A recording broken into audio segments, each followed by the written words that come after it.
At the simplest level, a meta-analysis is a way of averaging effect size estimates from previous studies that have measured an effect. In that sense, meta-analyses are similar to estimation techniques.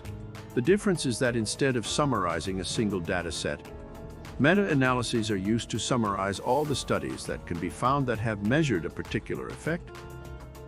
A meta-analysis begins with a definition of a research question, including a definition of the effect to be measured. Second, a strategy is developed for searching the research literature to find all relevant published and possibly unpublished studies. Then criteria for deciding what studies to include in the meta-analysis are established. Third, studies that meet the criteria for inclusion are inspected. Relevant characteristics of the studies are coded, and measures of effect size are recorded. Fourth, these data are aggregated, usually with some kind of weighted average, so that studies with larger samples have more impact on the summary statistics than studies with smaller samples. And finally, additional analyses may be conducted.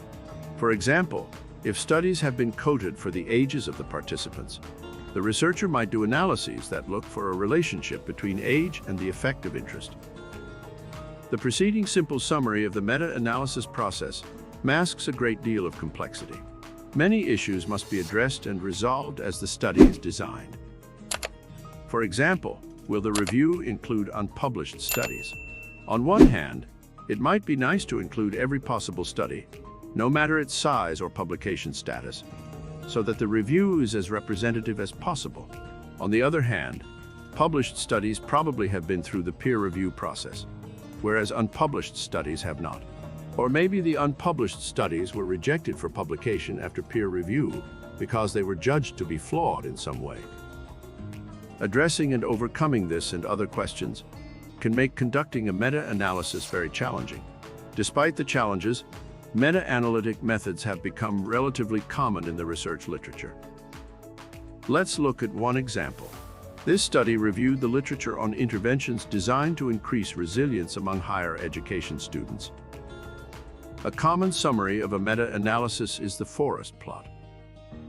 As in the saying about not seeing the forest for the trees, this example shows excerpts of a forest plot from the study of resilience among higher education students.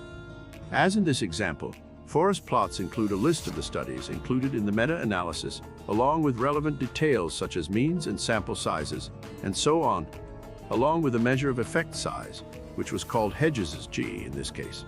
Each of the effect size values is also plotted along with the weighted average of all the effect sizes, which is indicated in this case by the diamond on the line marked. Overall, the individual square data points represent entire studies. These points vary in size to represent the sample size of the study, and the points are accompanied by a bar that represents the 95% confidence interval around the effect size.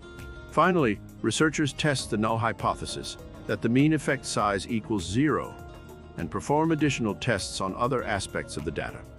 Like estimation techniques, meta-analytic techniques are outgrowths of null hypothesis significance testing methods, but move the emphasis from the null hypothesis to estimating effect size.